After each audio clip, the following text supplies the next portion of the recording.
together, strong.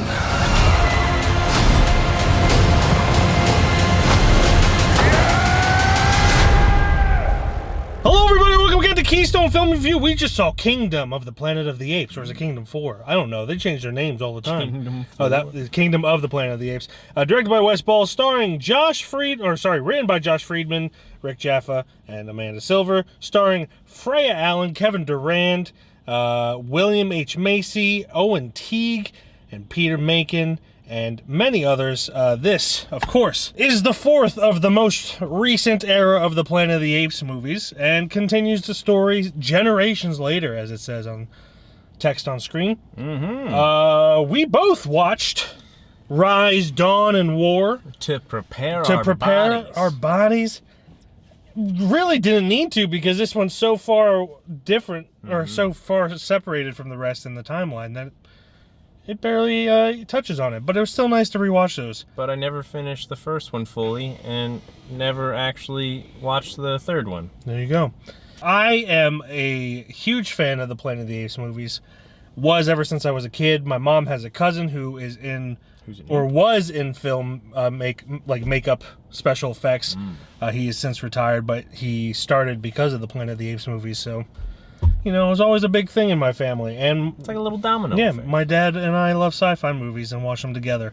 So, always been a fan of the Planet of the Apes series. Even the Tim Burton one I acknowledge is bad, but it is fun bad. Also good. But Glenn, what did you think of this latest iteration? Oh, man.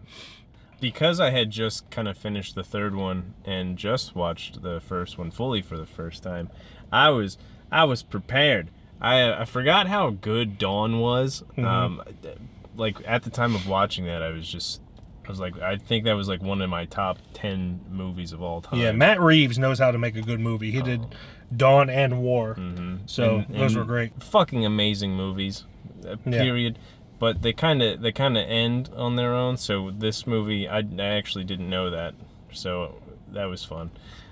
Because then I cried. So then this one came out and I was kind of confused because I thought the story kind of ended there. I mean, obviously it's the Planet of the Apes, but so this one came out and I was a little confused on where it could go, and how it would hold up to that trilogy. Have you seen the original, like 1968 and 70s? I've never watched a single one. Okay. So, yeah, just clips of the guy yelling at the Statue of Liberty. The Tim Burton one, Charleston Heston. You blew it up! The Tim Burton one is similar to that, where it's like... That is the only one I had watched before Dawn. Yeah, he's an astronaut and lands on the Planet of the Apes, hence the name. And so, like, when Rise came out, it was kind of a big deal that they were doing, like, a prequel and how the origin of the Planet of the Apes started.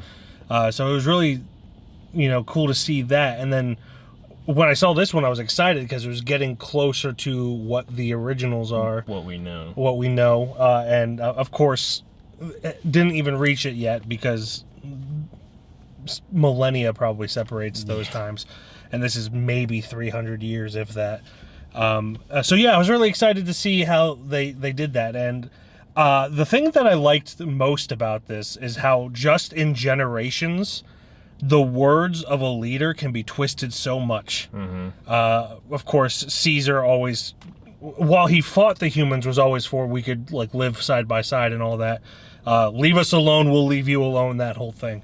And then, of course, Ape doesn't kill Ape, which, he found out that in extreme circumstances will have to change. But, and this, Proximus Caesar, or Caesar Proximus, I forget what order the name is in. I think the Proximus Caesar. Yeah, he's kind of like created him, he made himself a king by quoting Caesar and kind of making this cult of Caesar and everything. I think the title of Caesar kind of became king too, so it's like King Caesar. I mean, Caesar is means king, I believe, in ancient Roman.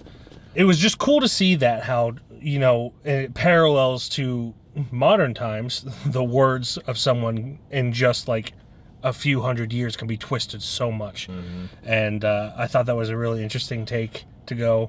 I loved all the characters in this, and seeing how Noah, the main ape, interacted with humans and other apes and all that, and just him kind of learning that what he was brought up to believe was not necessarily true. And it just created a big existential thing for everyone that I thought was really great and interesting.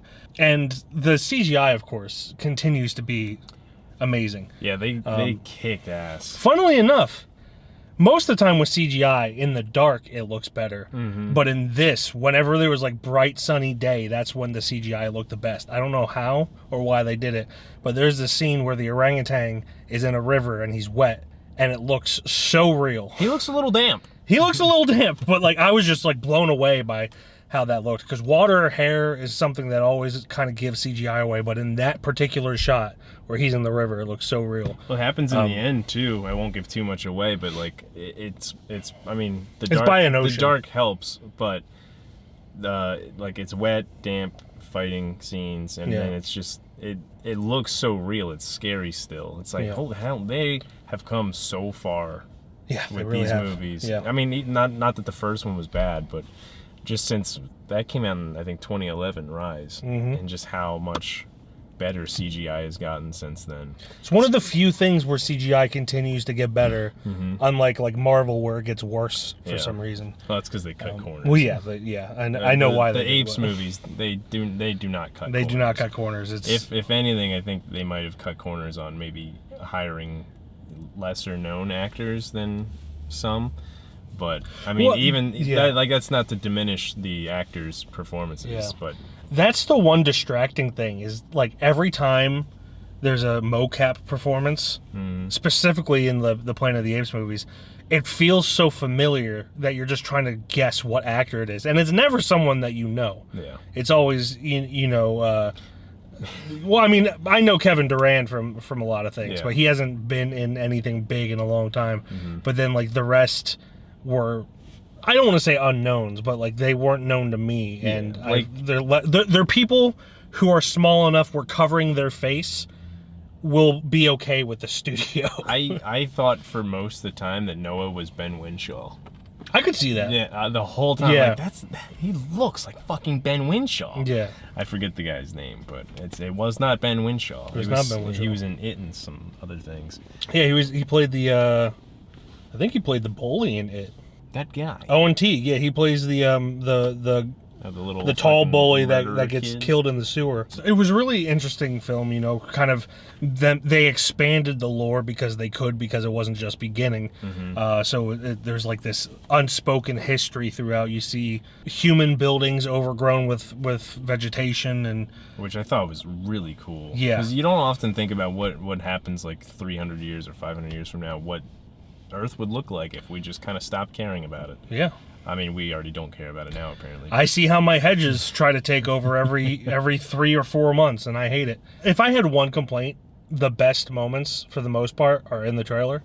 Yeah. Specifically from Proximus, Caesar Proximus, and but that's a nitpick, really, because there's a lot of other really cool parts that aren't him, but they really focused on him, and he's only in like the last half of the movie. Yeah, I think I was fresh off the movies. I think I was expecting, because I didn't know where this was taking place. Like you knew it was 300 years after. I didn't know that, so I had assumed. My expectations were thinking, oh shit, maybe Noah would be like a descendant of Caesar, and like maybe he's kind of in the throne, and then Proximus kind of is against the throne, or like trying to take the throne. I thought it was going to go more along the lines of that, and then obviously the human character was involved some way, somehow. So my expectations were like, oh damn, they could fucking do this. I shot myself in the foot. That's my own fault. It's not the movie's fault at all. The thing that I liked, going back to like the lore of it and everything, it's kind of like if you think about the history of America, it has been a little less than 300 years. So imagine the history of the United States of America, but we don't have a written language. Yeah. So it's just people telling stories down to the generation to generation, and that's how things get twisted. And that's what I thought was really interesting about it. And of course, people twist written history too.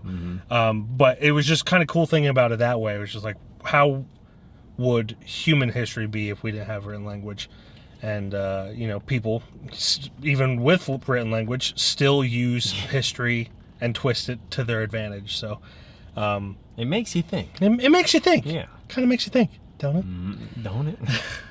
I stand by this. I've never said this in a video, but if we ever do another Planet of the Apes movie, the orangutan characters are always the best characters, bar none. Maurice was one of my favorites. He Yeah. was so good. Yeah, the orangutan in this is my favorite character. Just down the line, even the Tim Burton one, Paul Giamatti's an orangutan. He's the best character in the movie. So I will always love the. But he would have orangutan taken the characters. cake regardless. Yes. Yes. If Personally. you like Planet of the Apes movies, you're probably going to like this. If you don't like Planet of the Apes movies, you probably aren't going to like this. So I think we should just get into ratings. Yeah. Yeah. I'm going to give this a 4. I've been kind of between a 4 and a 4.5, but I'm going to go with a 4 now. I want to watch it again. Not that I'll find time before it's out of theaters, but I do want to watch it again. I do have to watch it again because I promised my mother for Mother's Day. You lucky jerk. So it's good that that's happening because I want to think about it too because I feel like my own expectations got in the way of me actually enjoying the movie a little bit more. Yeah, that's fair. Plus, I was moving a lot, and those IMAX seats, they get comfortable for an hour, and then I get super uncomfy in them. The ones at Downingtown are better. They are.